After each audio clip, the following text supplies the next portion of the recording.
With the official start to the 2025 NFL season just around the corner, I know everyone is excited to see how their favorite team starts off, and to see if any of the highly anticipated rookies such as Cam Ward, Travis Hunter, or Ashton Genty live up to the hype. So I thought it would be a good time to reflect on some of the most impressive Week 1 rookie performances of all time. There's no need for a drawn-out intro here, so without further ado, get set because today we'll be discussing the greatest rookie debuts in NFL history.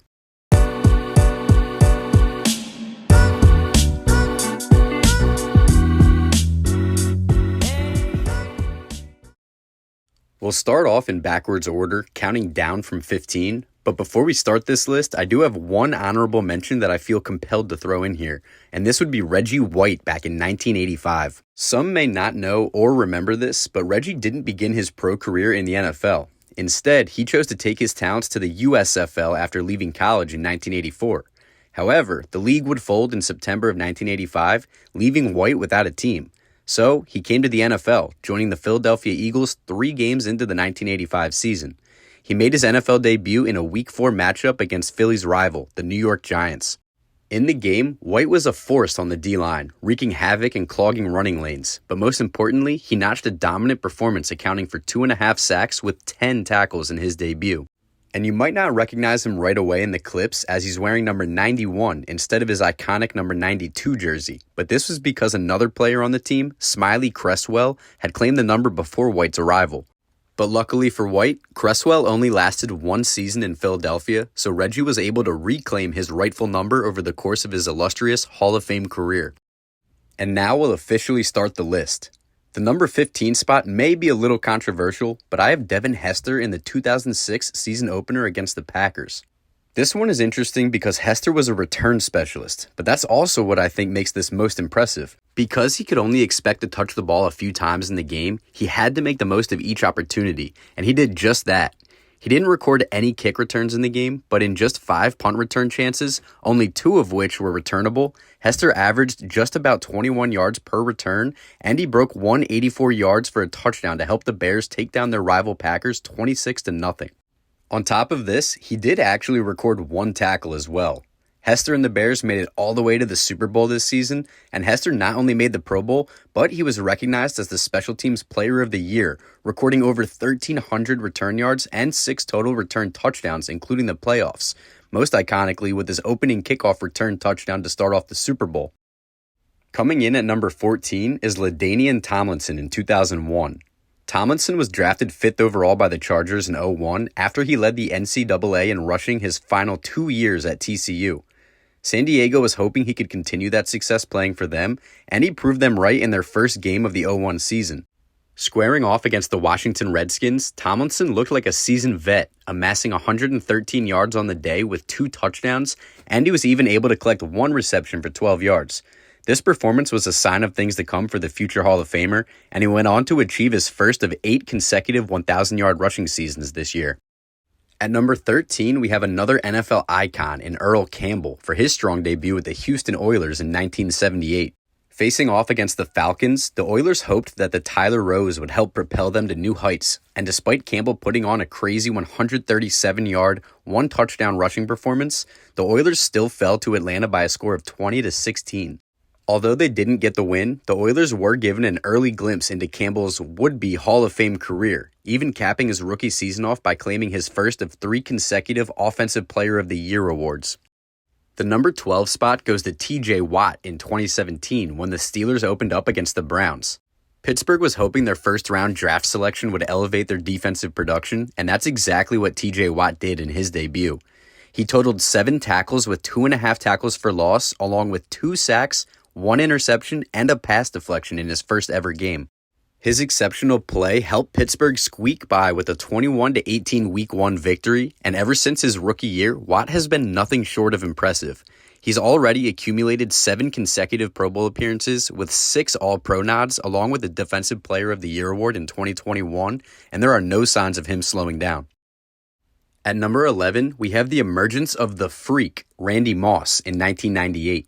Similar to his iconic Thanksgiving Day game that he would have later this season, Moss started off his exceptional rookie campaign by compiling 95 yards receiving with 2 touchdowns on just 4 receptions in the Vikings' opening game against the Buccaneers. Moss set the tone for his career early, and he went on to lead the league in receiving touchdowns on his way to his first Pro Bowl appearance and being named the NFL's Offensive Rookie of the Year before continuing his Hall of Fame career.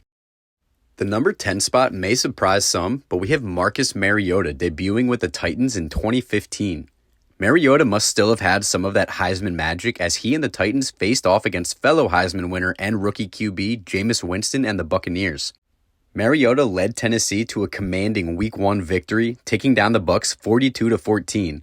In the game, he connected on 13 of his 15 pass attempts, putting up 209 yards through the air, along with 4 passing touchdowns. Unfortunately for Mariota and the Titans, this strong start wouldn't last long, and they finished the season with a 3-13 record.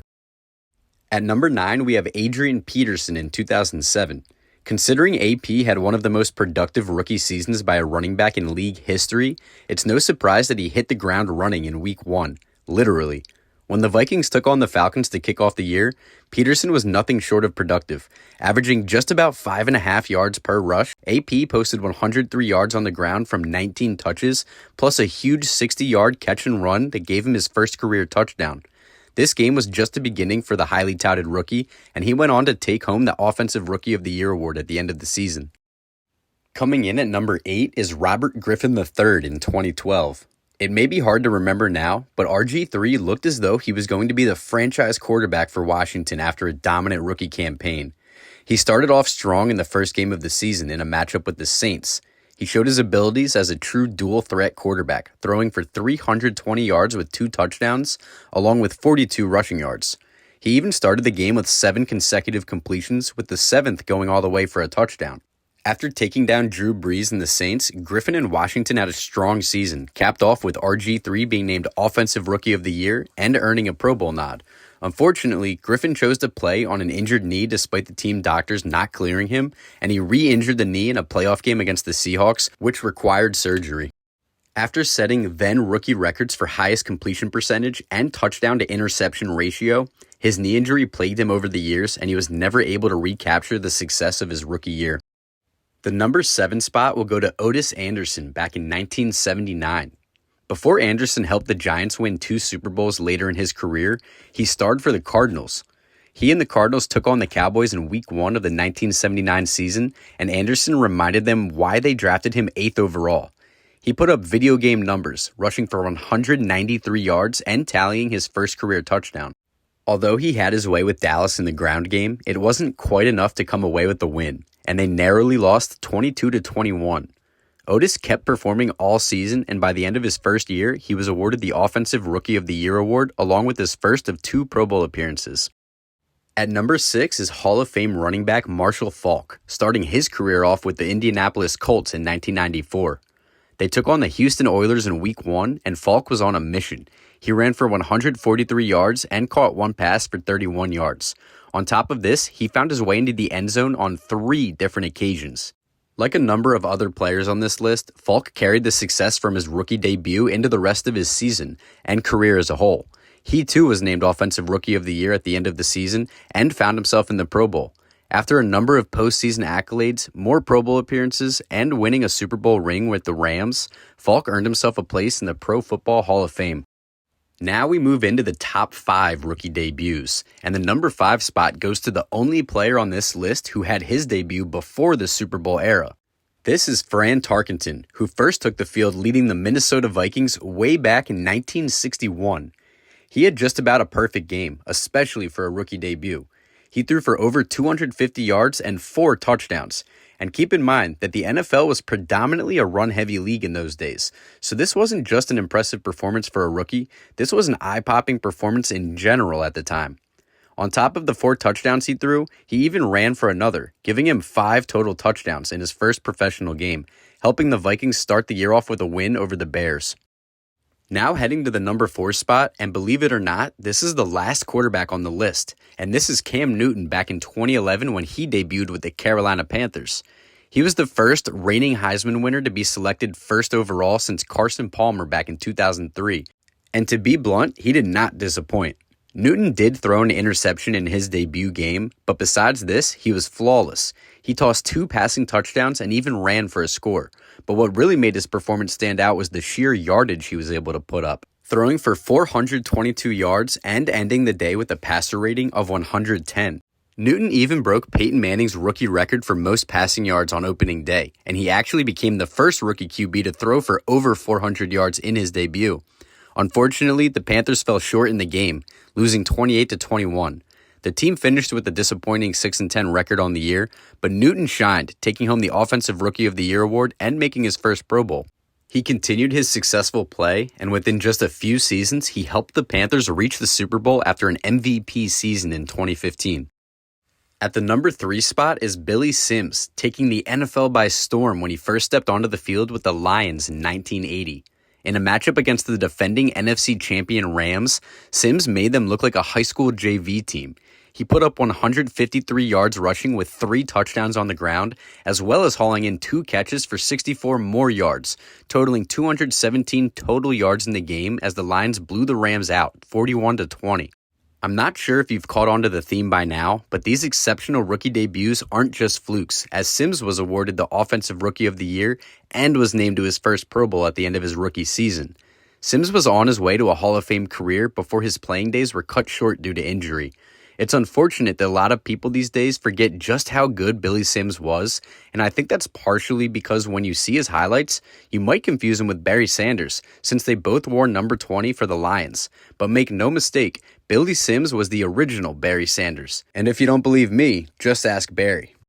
Coming in at number 2 is Anquan Boldin, who played in his first professional game in 2003 with the Cardinals.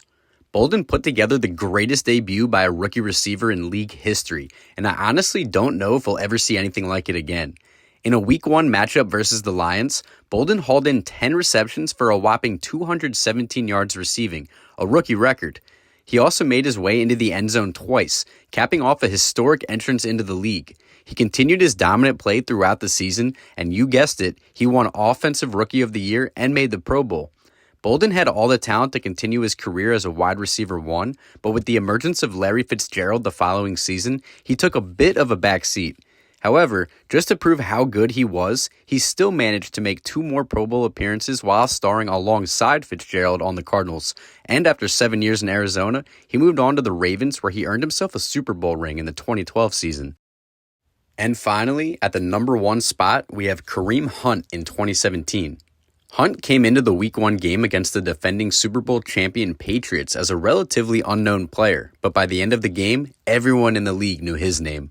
His debut didn't actually start off so well though, and after never fumbling once in his college career, he coughed the ball up on his first ever carry as a pro. However, he had a short memory and bounced back with a vengeance. He acted as both a rushing and receiving threat, putting up 148 yards on the ground with 1 rushing touchdown, along with another 98 yards and 2 touchdowns receiving, hauling in 5 receptions. Hunt and the Chiefs shocked the football world, defeating the Patriots by a score of 42-27. Hunt's 246 total yards from scrimmage set a rookie record that I don't see being overtaken anytime soon. Funny enough, Hunt is one of the few players on this list that didn't win the Offensive Rookie of the Year despite taking the number 1 spot on this list, but he did still have a great rookie year. He made his only Pro Bowl appearance and even led the NFL in rushing this season.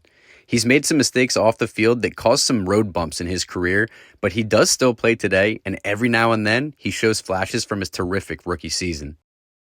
What did you think of this list? And I'm curious to hear what rookies you think will make strong debuts this year. Let me know your thoughts below, but until next time, get set because I'll have another video coming soon.